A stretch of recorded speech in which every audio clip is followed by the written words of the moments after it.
মদ্যপান এবং উচ্চস্বরে গান বাজানোর প্রতিবাদ। আক্রান্ত হলেন এক প্রতিবাদী।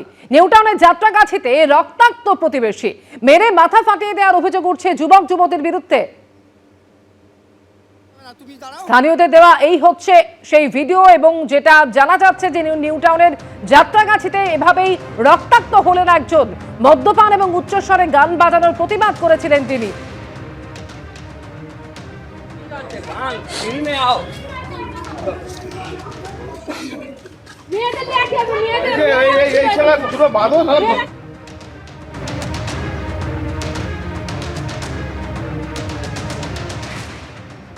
ঠিক কি ঘটেছে, কি অভিযোগ উঠছে, সরাসরি জানবো এই মুহূর্তে। প্রতিনিধি হিন্দল দে আমাদের সঙ্গে রয়েছেন। হিন্দল, কি জানা যাচ্ছে এখনো পর্যন্ত? একেবারেই দেখো, তোমাকে বলে রাখি, এই ঘটনা ঘটে ভোর রাতে, রাত 3টে নাগাদ কিন্তু এই ঘটনা ঘটেছে।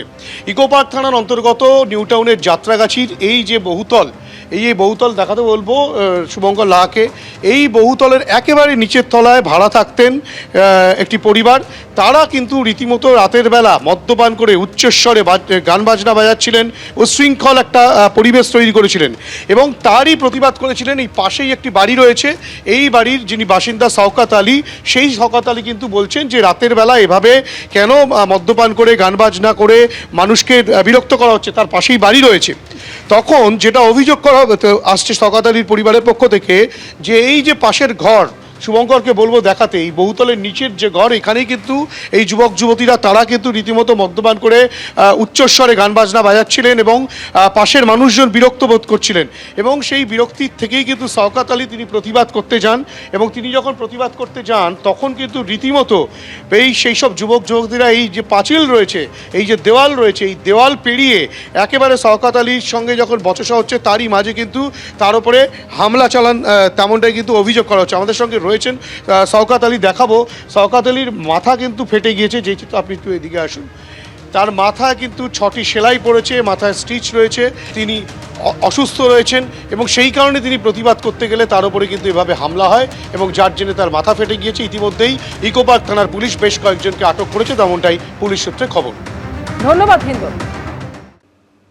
তৃণমূলে যোগ দিলেন সদ্য পদত্যাগী সিপিএমের রাজ্য কমিটির সদস্য প্রতীকুর রহমান। প্রতীকুর রহমানকে পাশে নিয়ে শনিবার সিপিএমের নতুন প্রজন্মকে বার্তা দিলেন অভিষেক বন্দ্যোপাধ্যায়। তৃণমূলে যোগদানের পরই প্রতীকুর রহমানকে দল থেকে বহিষ্কারের কথা ঘোষণা করলেন মোহাম্মদ সেলিম। আমি তৃণমূল কংগ্রেসের সঙ্গে এসছি, অভিষেক ব্যানার্জির সঙ্গে এসছি।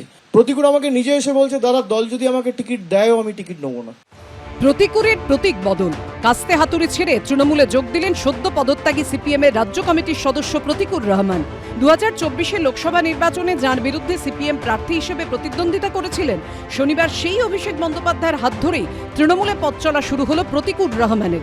আমতলায় তৃণমূলের সাংসদ কার্যালয়ে প্রতীকুরের সঙ্গে বৈঠক করে তাকে দলে নেওয়ার কথা ঘোষণা করেন অভিষেক বন্দ্যোপাধ্যায়। পরিয়ে দেন উত্তরীয়, আর এরপরই প্রতীকুরকে দলের থেকে বহিষ্কারের কথা ঘোষণা করলেন সিপিএমের রাজ্য সম্পাদক মোহাম্মদ সেলিম। বিজেপির বিরুদ্ধে লড়বার জন্য সবচেয়ে বড় শক্তি হচ্ছে তৃণমূল কংগ্রেস, তাই আমি তৃণমূল কংগ্রেসের সঙ্গে এসছি, অভিষেক ব্যানার্জির সঙ্গে এসছি, মমতা ব্যানার্জির সঙ্গে এসছি। শত্রু শিবিরে কেউ যদি যোগ দেয় বা বিশৃঙ্খলা তৈরি করে পার্টির মধ্যে, আমরা সিদ্ধান্ত করলাম রাজ্য কমিটির তরফ থেকে, রাজ্য কমিটির সদস্য প্রতীকুর রহমান তাকে তৎক্ষণাৎ বহিষ্কার করা হয়েছে। সম্প্রতি সিপিএমের রাজ্য সম্পাদক মোহাম্মদ সেলিম সহ রাজ্য জেলা নেতৃত্বের একাংশের বিরুদ্ধে লবিবাজি, গোষ্ঠীবাজি এবং ইচ্ছাকৃতভাবে কোণঠাসা করে রাখার অভিযোগে সরব হন প্রতীকুর রহমান। ছেড়ে দেন দলের প্রাথমিক সদস্য পদ। জল্পনা জোরালো হয়, তাহলে কি তৃণমূলে যোগ দিচ্ছেন প্রতীকুর? শনিবার সেই জল্পনাই সত্যি হলো। নজিরবিহীনভাবে এই রাস্তায় দাঁড়িয়েই প্রতীকুর রহমানকে তৃণমূলে যোগদান করালেন অভিষেক বন্দ্যোপাধ্যায়, এবং তাকে পাশে নিয়েই সিপিএম এর তরুণ প্রজন্মকে বার্তা দিলেন তৃণমূলের সর্বভারতীয় সাধারণ সম্পাদক। আপনি একটা ছেলেকে জানেন না, আপনার সাথে যে এতদিন ধরে দল করলো তাকে আপনি চেনেনই না। আপনি তাকে আগেই ঘোষণা করে দিলেন যে সে বেঈমান, সে গদ্দার, খুব গায়ে জ্বালা সেলিম বাবুদের আর অন্য দলেরও যারা অনেক তরুণ প্রজন্মের প্রতিনিধিরা যারা এক বুক আশা আকাঙ্ক্ষা স্বপ্ন নিয়ে রাজনীতিতে এসছেন, তাদেরকে বলবো তৃণমূলে আসুন। যদি কেউ আসতে চায়, আমি যতদিন আছি আমি নিশ্চিতভাবে চেষ্টা করে দেবো তারা যেন সুযোগ পায়।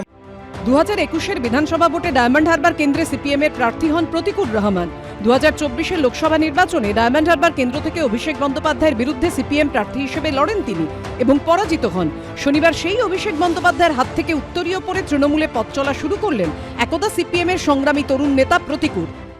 আর আমরা তো যখন সিপিআইএমে ছিলাম তৃণমূলকে বিজেমূল বলে অনেক রটিয়েছি। তৃণমূল সেটা ভুল প্রমাণ করার জন্য অভিষেক ব্যানার্জি মমতা ব্যানার্জি সুপ্রিম কোর্টে গেলেন। আর প্রতিদিন তৃণমূল কংগ্রেস সিপিআইএমকে বলছে বিজেপির বি টিম তোমার ভোট ট্রান্সফার করেছো, সেটা প্রমাণ করার জন্য মোহাম্মদ সেলিম হুমায়ুনের সঙ্গে বসলেন। এখন কয়লা, বালি, খাদান, চাকরি চুরি, বিদেশে টাকা পাচার এর সঙ্গে এবং যারা ওই ডায়মন্ড হারবার কেন্দ্রে গোটা দেশের মধ্যে সবচেয়ে বেশি সন্ত্রাস এবং লুটের রাজত্ব, ভোট লুট, অর্থ লুটের এবং আক্রমণ করা, ঘর ছাড়া করা এবং তার শিকার সেও হয়েছিল। সিপিএম থেকে তৃণমূলে এবার প্রতিকুর রহমানের রাজনৈতিক ভবিষ্যৎ কি? কৃষ্ণেন্দু অধিকারী ও উজ্জ্বল মুখোপাধ্যায়ের রিপোর্ট, এবিপি আনন্দ। মমতা বন্দ্যোপাধ্যায়ের সঙ্গে এক মঞ্চে অনন্ত মহারাজ। রাজ্য সরকারের তরফে বঙ্গবিভূষণ সম্মান দেওয়া হলো বিজেপির রাজ্যসভার সাংসদকে। অমর 21-এর সরকারি অনুষ্ঠান থেকে বঞ্চনার অভিযোগে সরব হলেন বিজেপির সাংসদ। তাহলে কি ভোটের আগে কোচবিহারে নতুন কোনো রাজনৈতিক সমীকরণ দেখা দিতে পারে? জল্পনা তুঙ্গে। বৃহস্পতিবার তৃণমূলে যোগ দিয়েছেন কার্শিয়াংয়ের বিজেপি বিধায়ক বিষ্ণুপ্রসাদ শর্মা। আর শনিবার মমতা বন্দ্যোপাধ্যায়ের সঙ্গে এক মঞ্চে দেখা গেল বিজেপির রাজ্যসভার সাংসদ নগেন্দ্র রায় ওরফে অনন্ত মহারাজকে, যা ফের উস্কে দিল জল্পনা। ভোটের আগে অস্বস্তিতে পদ্ম শিবির। রাজ্য সরকারের তরফে এদিন বঙ্গবিভূষণ সম্মান দেওয়া হলো বিজেপির রাজ্যসভার সাংসদকে। শনিবার 21শে ফেব্রুয়ারি আন্তর্জাতিক মাতৃভাষা দিবস। সেই উপলক্ষে এদিন দেশপ্রিয় পার্কে ছিল অমর 21-এর সরকারি অনুষ্ঠান। মুখ্যমন্ত্রী মমতা বন্দ্যোপাধ্যায় আসার আগেই শনিবার দেশপ্রিয় পার্কে চলে আসেন বিজেপি সাংসদ অনন্ত মহারাজ। মুখ্যমন্ত্রী আসার পর অরূপ বিশ্বাসের সঙ্গে মমতা বন্দ্যোপাধ্যায়ের কাছে যান তিনি। দুজনে শহীদ বেদিতে মাল্যদান করেন। মঞ্চে মমতা বন্দ্যোপাধ্যায়ের ঠিক ডান পাশেই বসেছিলেন বিজেপি সাংসদ। বঙ্গবিভূষণ প্রাপকদের তালিকায় প্রথম নামটিই ছিল তার। বিধানসভা ভোটের মুখে রাজ্য সরকারের অনুষ্ঠানে বিজেপি সাংসদ অনন্ত মহারাজের উপস্থিতিতে রাজনীতির অলিন্দে নতুন চর্চা তৈরি করল। আর এসবের মধ্যেই তার মুখে শোনা গেছে ইঙ্গিতপূর্ণ মন্তব্য। আমরা আজ পর্যন্ত লাঞ্ছনা, বঞ্চনা, তিরস্কার শিকার হয়েছি, সব কিছু হারিয়েছি।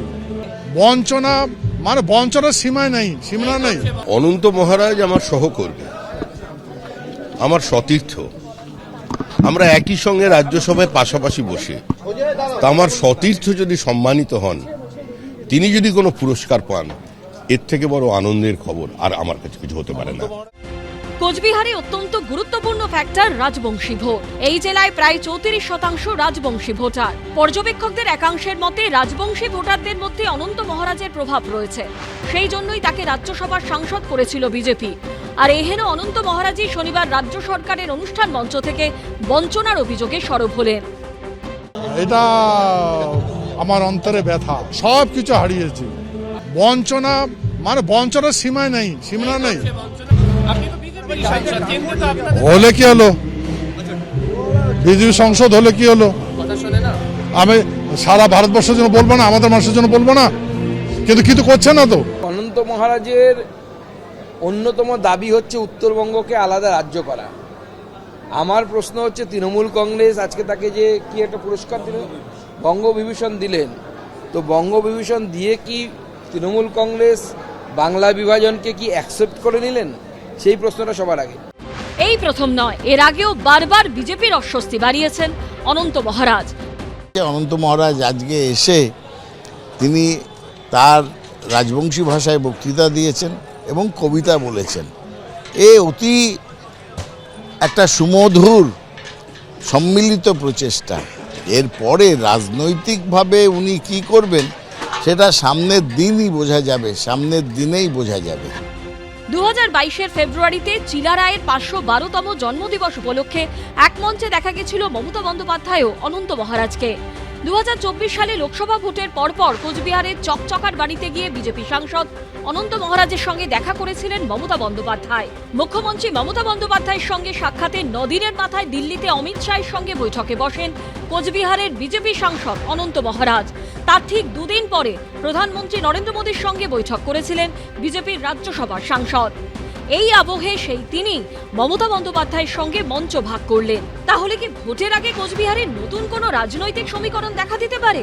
মমতা বন্দ্যোপাধ্যায়ের মঞ্চে বিজেপি সাংসদের উপস্থিতি নিয়ে তৈরি হয়েছে এই প্রশ্ন। আশাফুল হোসেনের রিপোর্ট, এবিপি আনন্দ, কলকাতা। এবিপি আনন্দ, এগিয়ে থাকে, এগিয়ে রাখে।